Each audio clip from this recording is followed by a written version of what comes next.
ಗ್ರಾಮ ನೈರ್ಮಲ್ಯ, ಸ್ವಚ್ಛತೆ ಹಾಗೂ ಇತರೆ ವಿಷಯಗಳ ಕುರಿತು ಸಮನ್ವಯ ಸಭೆ. ಮಾನ್ಯ ಕಾರ್ಯನಿರ್ವಾಹಕ ಅಧಿಕಾರಿಗಳಾದ ಶ್ರೀ ಜಿ.ಕೆ. ಹೊನ್ನಯ್ಯ, ತಾಲೂಕು ಪಂಚಾಯತ್ ಗೌರಿಬಿದನೂರು ಇವರ ಅಧ್ಯಕ್ಷತೆಯಲ್ಲಿಂದು ತಾಲೂಕು ಪಂಚಾಯಿತಿ ಸಭಾಂಗಣದಲ್ಲಿ ಗೌರಿಬಿದನೂರು ಹಾಗೂ ಮಂಚೇನಹಳ್ಳಿ ತಾಲೂಕಿನ ಗ್ರಾಮ ಪಂಚಾಯಿತಿ ಅಧ್ಯಕ್ಷರುಗಳು, ಪಂಚಾಯಿತಿ ಅಭಿವೃದ್ಧಿ ಅಧಿಕಾರಿಗಳು ಹಾಗೂ ಅನುಷ್ಠಾನ ಇಲಾಖಾ ಅಧಿಕಾರಿಗಳೊಂದಿಗೆ ಸಮನ್ವಯ ಸಭೆ ನಡೆಸಲಾಯಿತು. ಸದರಿ ಸಭೆಯಲ್ಲಿ ಗ್ರಾಮೀಣ ಸ್ವಚ್ಛತೆ, ನೀರಿನ ಸಮಸ್ಯೆ, ಬೀದಿ ದೀಪಗಳ ನಿರ್ವಹಣೆ, ಇ-ಸ್ವತ್ತು, ನರೇಗಾ ಅನುಷ್ಠಾನ, ವಸತಿ ರಹಿತ ಹಾಗೂ ನಿವೇಶನ ರಹಿತರಿಗೆ ಸೌಲಭ್ಯ ಕಲ್ಪಿಸಿಕೊಡುವ ಬಗ್ಗೆ ಚರ್ಚಿಸಲಾಯಿತು. ಗ್ರಾಮೀಣ ನೈರ್ಮಲ್ಯಕ್ಕೆ ಸಂಬಂಧಪಟ್ಟಂತೆ ಗ್ರಾಮ ಪಂಚಾಯಿತಿ ವಾರು ಕ್ರಿಯಾ ಯೋಜನೆಯನ್ನು ತಯಾರಿಸಿ ಜನವರಿ ತಿಂಗಳ ಮೊದಲನೇ ವಾರದಲ್ಲಿ ತಾಲೂಕು ಪಂಚಾಯಿತಿಗೆ ಸಲ್ಲಿಸಲು ಪಿಆರ್ಇಡಿ, ಕುಡಿಯುವ ನೀರು ಮತ್ತು ನೈರ್ಮಲ್ಯ ಇಲಾಖೆ ಹಾಗೂ ನರೇಗಾ ಎಂಜಿನಿಯರ್ಗಳಿಗೆ ತಿಳಿಸಲಾಯಿತು. ಹಾಗೂ ದೆಹಲಿಯ ಕೆಂಪುಕೋಟೆಯಲ್ಲಿ ನಡೆದ ಸ್ವಾತಂತ್ರ್ಯ ದಿನಾಚರಣೆಯ ಕಾರ್ಯಕ್ರಮದಲ್ಲಿ ವಿಶೇಷ ಅತಿಥಿಯಾಗಿ ಭಾಗವಹಿಸಿದ್ದ ಗೆದರೆ ಗ್ರಾಮ ಪಂಚಾಯಿತಿ ಅಧ್ಯಕ್ಷರಾದ ಕುಮಾರಿ ಲಕ್ಷ್ಮೀ ನರಸಮ್ಮರವರಿಗೆ ಸನ್ಮಾನಿಸಲಾಯಿತು. ಈ ಸಂದರ್ಭದಲ್ಲಿ ಕುಡಿಯುವ ನೀರು ಮತ್ತು ನೈರ್ಮಲ್ಯ ಇಲಾಖೆ ಸಹಾಯಕ ಕಾರ್ಯಪಾಲಕ ಅಭಿಯಂತರರು, ಗ್ರಾಮ ಪಂಚಾಯಿತಿಗಳ ಅಧ್ಯಕ್ಷರು, ಪಂಚಾಯಿತಿಯ ಅಭಿವೃದ್ಧಿ ಅಧಿಕಾರಿಗಳು, ಎಂಜಿನಿಯರ್ಗಳು ಹಾಜರಿದ್ದರು. ನಾನು ಹೇಳಿದ್ದಕ್ಕೆ ನನ್ನ ಮಾತಿಗೆ ಬೆಲೆ ಕೊಟ್ಟು ಎಲ್ಲ ಅಧ್ಯಕ್ಷರು ಮತ್ತೆ ಪಿಡಿಒಸ್ ಬಂದು ಸಭೆಯಲ್ಲಿ ಮುಕ್ತವಾಗಿ ಭಾಗವಹಿಸಿದ್ದಕ್ಕೆ ನನ್ನ ಮೊದಲ ಧನ್ಯವಾದ. ಮುಕ್ತವಾಗಿ ಭಾಗವಹಿಸಿದೆ. ನಾರಾಯಣಪುರ ಏನಂತ ಹೇಳ್ತಿದ್ರು ಅಂತಂದ್ರೆ, ನೀವು ಒಬ್ಬರು ಅಧಿಕಾರಿಯಾಗಿರಲ್ಲ, ನನಗೆಲ್ಲ ಇವ್ಯಾವ ಶಾಶ್ವತ ಅಲ್ಲ, ಅಧಿಕಾರ ಅನ್ನೋದು ಹೇಗಿರುತ್ತೆ, ನನಗೂ ರಿಟೈರ್ಮೆಂಟ್ ಇರುತ್ತಲ್ಲ, ನಾನು ರಿಟೈರ್ಮೆಂಟ್ ಆದಾಗ ಅಲ್ಲಿ ಹೋಗ್ತಾ ಇದ್ದಾಗ ಯಾರಾದ್ರೂ ನನಗೆ ಗೌರವ ಕೊಟ್ಟು ಮಾತಾಡ್ಸಿದ್ದಾರೆ ಅಂದ್ರೆ ನನ್ನ ಅಧಿಕಾರನ ತಲೆನಲ್ಲಿ ಇಟ್ಕೊಂಡಿಲ್ಲ, ಆರಾಮಾಗಿ ಹೋಗಿದ್ದೀವಿ ಅಂತ. ನಾನು ಅಲ್ಲಿ ಹೋಗ್ತಾ ಇದ್ರೆ ಎಲ್ಲರೂ ಮುಖ ತಿನ್ಸ್ಕೊಂಡು ಹೋಗಿದ್ದಾರೆ ಅಂದ್ರೆ ನನ್ನ ಅಧಿಕಾರ ಇರೋದಿಲ್ಲ, ನನ್ನ ಅಧಿಕಾರ ಬಳಸ್ಬಿಟ್ಟಿದೀವಿ ಎಲ್ಲೋ ಒಂದ್ ಕಡೆ.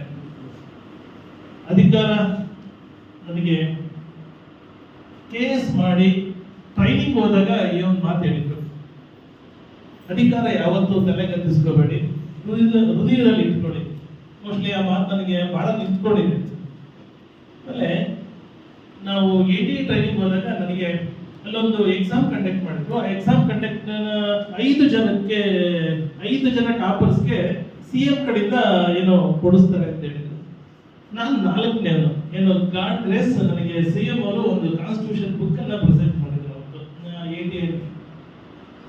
ಅವಾಗ ಅವರೊಂದು ಮಾತು ಹೇಳಿದ್ರು, ಏನಂತಂದ್ರೆ, ನೀವು ಕೆಲಸ ಮಾಡ್ತೀರಲ್ಲ, ಎಲ್ಲ ರೂಲ್ ಹೇಳ್ಕೊಂಡು ಬಿಡಬಾರ್ದು, ರೂಲ್ ಇರೋದು ಜನಗಳಿಗೆ ಸಹಾಯ ಮಾಡ್ಲಿಕ್ಕೋಸ್ಕರ. ಅವ್ರು ಏನ್ ಕೇಳ್ತಾರೆ ಅದನ್ನ ರೂಲ್ಸ್ ಒಳಗಡೆ ತಂದು ಮಾಡ್ಕೊಡಿ. ನಾನೆಲ್ಲ PDOs ಹೇಳೋದಷ್ಟೇ, ಯಾವುದೋ ರೂಲ್ಸ್ ಅನ್ನ ಹೇಳಿ ವಾಚಿ ಕಳಿಸ್ಬೇಡಿ, ಆ ರೂಲ್ಸ್ಗೆ ಹೊಂದ್ಕೊಡಂಗೆ ನೀವು ಮಾರ್ಪಾಡು ಮಾಡ್ಕೊಳ್ಳಿ. ನೀವು ಈಗ ಒಂದು ಕೆಲಸ ಇದೆ ಅಂತಂದ್ರೆ ಹೆಂಗೆ ಆ ಸಿಸ್ಟಮ್ ಒಳಗೆ ತಗೋಬರ್ಬೇಕು ಅಂದ್ರೆ, ನೀವು ಉಳ್ಕೋಬೇಕು, ಸರ್ಕಾರದ ನಿಯಮಗಳನ್ನ ಪಾಲಿಸಬೇಕು, ಜೊತೆಗೆ ಅವ್ರಿಗೆ ಕೆಲಸವನ್ನ ಮಾಡಿಕೊಡ್ಬೇಕು. ಈ ನಿಟ್ಟಿನಲ್ಲಿ ಸೊ ನನಗೆ ನೀವು ಈ ಕೊಡ್ತಿರೋ ಗೌರವ ಇದೆಯಲ್ಲ, ಇದನ್ನು ಉಳಿಸ್ಕೊಳ್ಳೋ ಜವಾಬ್ದಾರಿ ನನ್ನ ಮೇಲಿದೆ. ಖಂಡಿತ ನೀವು ಹೇಳಿದಂಗೆ 3 ತಿಂಗಳಿಗೊಂದು ಸಭೆ ಅಂತ ಹೇಳಿದ್ದೀರಾ. ಕನಿಷ್ಠ ಪಕ್ಷ 3 ತಿಂಗಳಿಗಾಗಿಲ್ಲ, 1 ತಿಂಗಳು ಎನನ್ಸ್ ಆದ್ರೂ ಆಗಲಿ, 4 ತಿಂಗಳಿಗಾದ್ರೂ ಖಂಡಿತ ಮಾಡ್ತೀನಿ.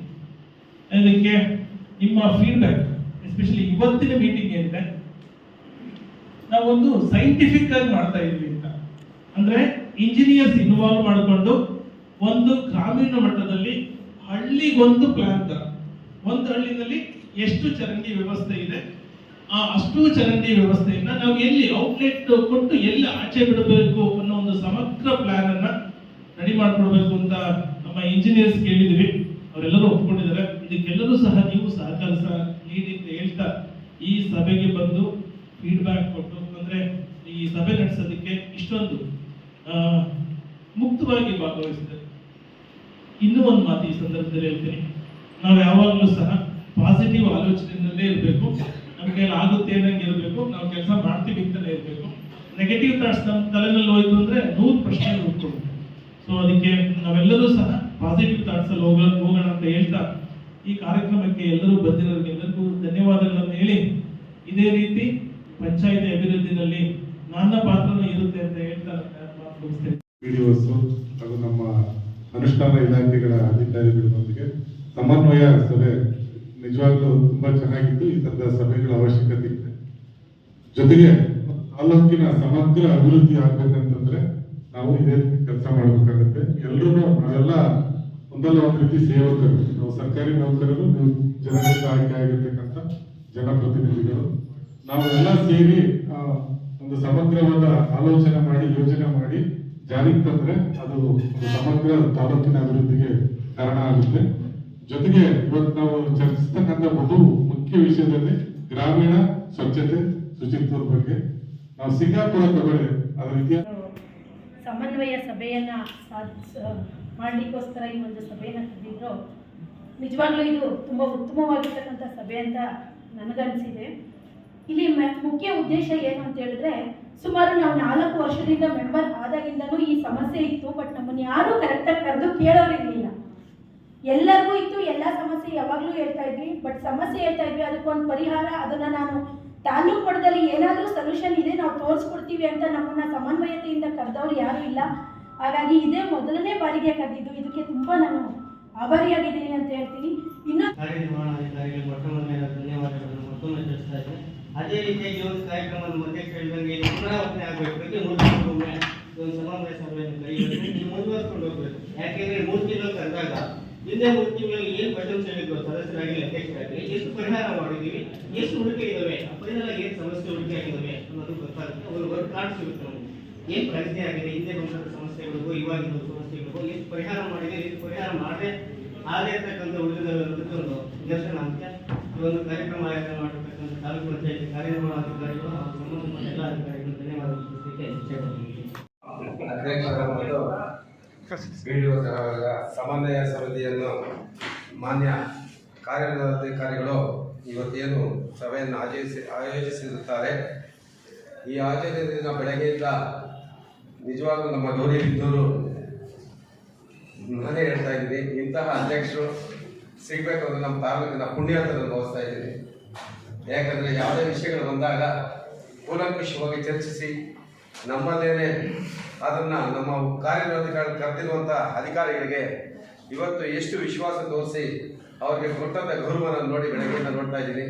ಖಂಡಿತ ನಮ್ಮ ತಾಲೂಕಿನ ಪುಣ್ಯ ಅಂತ ಭಾವಿಸುತ್ತಾ, ಮತ್ತೇನು ನಮ್ಮ ಸಾಹೇಬರು ಬೆಳಗ್ಗೆಯಿಂದ ಏನು ಚರ್ಚೆಗಳಾಯಿತು, ಚರಂಡಿ ಇರ್ಬೋದು, ಜಲಜೀವನ ಮಿಷನ್ ಇರ್ಬೋದು. ಹುಟ್ಟುವಾಗ ಹೆರುವವರು ಯಾರೆಂದು ಗೊತ್ತಾಗುವುದಿಲ್ಲ, ಸತ್ತಾಗ ಹೊರುವವರು ಯಾರೆಂದು ನಮಗೆ ಗೊತ್ತಾಗುವುದಿಲ್ಲ. ಅಂದ್ರೆ ನಾವು ಹುಟ್ಟುವಾಗ ಯಾರು ಹೊಟ್ಟೆ ಹುಟ್ತೀವಿ ಅನ್ನೋದು ನಮ್ಗೆ ಗೊತ್ತಾಗಲ್ಲ. ನಾವು ಸತ್ತ ಮೇಲೆ ಯಾರು ನಮ್ಗೆ ಹೊರತಾರೆ ಅನ್ನೋದು ಗೊತ್ತಾಗೋದಿಲ್ಲ. ಈಗ ನಾವು BO ಸಾಹೇಬ್ ಮಾಡ್ತಾ ಇರೋದೇನೆಂದ್ರೆ, ನೀವೆಲ್ಲರೂ ಅಧ್ಯಕ್ಷರಾಗಿದ್ದೀರಿ, ನಾವೆಲ್ಲರೂ PDOಗಳಾಗಿದ್ದೀವಿ, ಒಂದು ಜೀವನ ಬಂದಿದೆ ನಮಗೆ, ಏನಾದರೂ ಒಂದು ಸಾಧನೆ ಮಾಡೋಣ ಅನ್ನೋದು ನಮ್ಮ ಅಧ್ಯಕ್ಷರ ನಮ್ಮ EO ಸರ್ ಅವರ ಒಂದು ಏನು ಅಚಲವಾದ ನಮ್ಮ ಮೇಲೆ ಇರ್ತಕ್ಕಂಥ ನಂಬಿಕೆ ಅಂತ ಹೇಳ್ಬೋದು. ಸರ್, ನಾವೆಲ್ಲ ನಿಮ್ಮ ಜೊತೆ ಇದ್ದೀವಿ. ಈಗ ಮೊದಲನೇ ಅಧ್ಯಾಯವಾಗಿ ತಾವು ಏನು ತಗೊಂಡಿದ್ದೀರಿ, ಚರಂಡಿ ನಿರ್ಮಾಣ ಮಾಡೋಣ ಅನ್ನೋದು, ತಾವೇನು ಡೆಡ್ಲೈನ್ ಕೊಟ್ಟಿದ್ದೀರಿ 7ನೇ ತಾರೀಕು, ಅಷ್ಟೊಳಗಡೆ ಅಧ್ಯಕ್ಷರೇ ಮತ್ತು BDO ನಿಮ್ಮೆಲ್ಲರ ಪರವಾಗಿ ನಾನು EO ಸರ್ಗೆ ಭಾಷೆ ಕೊಡ್ತಾ ಇದ್ದೀನಿ. 7ನೇ ತಾರೀಕು ಒಳಗಡೆ ನಿಮಗೆ ಕ್ರಿಯಾಯೋಜನೆಯನ್ನ ನಾವು ಸಲ್ಲಿಸ್ತೇವೆ ಅಂತ. ಏನು ಸಾಹೇಬರು ಈ ದಿನ ಎಲ್ಲ ಅಧ್ಯಕ್ಷರು ಮತ್ತು ಪಂಚಾಯತಿ ಅಭಿವೃದ್ಧಿ ಅಧಿಕಾರಿಗಳ ಒಂದು ಸಮನ್ವಯ ಸಭೆಯನ್ನು ಕರೀಬೇಕು ಅಂತೇಳಿ ಕಳೆದ ಒಂದು ವಾರದ ಹಿಂದೆಗಡೆ ತೀರ್ಮಾನ ತಗೊಂಡು, ಯಾಕಂದರೆ ಪಂಚಾಯತಿಗಳಲ್ಲಿ ಸಮಸ್ಯೆಗಳು ಜಾಸ್ತಿ ಬರ್ತಾ ಇದೆ. ಬರೀ BDOಸ್ನೇ ನಾವು ರಿವ್ಯೂ ಮಾಡ್ತಾ ಇರೋದ್ರಿಂದ ಆ ಇಶ್ಯೂಸ್ನ ನಾವು ಅಡ್ರೆಸ್ ಮಾಡೋಕ್ಕೆ ಯಾಕೆ ಸಮಸ್ಯೆ ಆಗ್ತಾ ಇದೆ ಅನ್ನೋದು ಗೊತ್ತಾಗ್ತಿರ್ಲಿಲ್ಲ. ಸೊ ಅವ್ರನ್ನ ಅಧ್ಯಕ್ಷರನ್ನ ಕರೆದ್ರೆ ಅವ್ರ ಜೊತೆಯಲ್ಲಿ ಮುಕ್ತವಾಗಿ ಮಾತಾಡಿದಾಗ ಅಲ್ಲಿ ಲೋಕಲಲ್ಲಿ ಪೊಲಿಟಿಕಲ್ ಇರ್ಬೋದು ಅಥವಾ ಲೋಕಲ್ಲಿ ಅವ್ರ ಪರ್ಸನಲ್ ಇರ್ಬೋದು, ಏನಾದರೂ ಸಮಸ್ಯೆಗಳು ಬರ್ತವೆ, ಅದನ್ನ ಆಚೆ ಬಂದರೆ ನಾವು ಅದಕ್ಕೊಂದು ಸೊಲ್ಯೂಷನ್ ಕೊಡ್ಬೋದು. ಆಮೇಲೆ BDOಸ್ ಮತ್ತು ಅಧ್ಯಕ್ಷರು ಗ್ರಾಮ ಪಂಚಾಯತ್ ಕೂತ್ಕೊಂಡು ಒಂದು 10 ನಿಮಿಷ ಮಾತಾಡೋದೇ ತುಂಬ ಕಷ್ಟ ಸಾಧ್ಯ. ಯಾಕಂತಂದ್ರೆ ನಾವಿಬ್ಬರು ಇದ್ದೀವಿ ಅಂತಂದ್ರೆ ಅಲ್ಲಿ ಒಂದು 10 ಜನ ಇದ್ದೇ ಇರ್ತಾರೆ. ಅಧ್ಯಕ್ಷರು BDO ಇದ್ದಾರೆ ಅಂತಂದ್ರೆ ಇಬ್ಬರಂತೆ ಯಾವತ್ತೂ ಇರೋಕ್ಕೆ ಸಾಧ್ಯ ಇಲ್ಲ. ಅವ್ರು ಇದ್ದಾರೆ ಅಂತಂದ್ರೆ ಅಷ್ಟು ಜನ ಬಂದಿರ್ತಾರೆ. ಸೊ ಹಾಗಾಗಿ ಒಂದು ವೇದಿಕೆ ಬೇಕು ಅನ್ನೋ ಕಾರಣಕ್ಕಾಗಿ ಇವತ್ತು ಈ ಒಂದು ಸಮನ್ವಯ ಸಭೆಯನ್ನು ಸಾಹೇಬರು ಆಯೋಜನೆ ಮಾಡಿರೋದು. ಸೊ ನಮಗೆ ಅನಿಸಿದಂಗೆ ಬೆಳಗ್ಗೆಯಿಂದ ಇಲ್ಲಿ ನೋಡಿದಾಗ ಸಾಕಷ್ಟು ವಿಷಯಗಳನ್ನು ನಾವು ಚರ್ಚೆ ಮಾಡಿದ್ವಿ. ಒಂದಷ್ಟು ವಿಚಾರಗಳು ನಮಗೆ ಸಮಸ್ಯೆಗಳಿಗೆ ಪರಿಹಾರಗಳು ಸಿಕ್ತು. ಅದೇ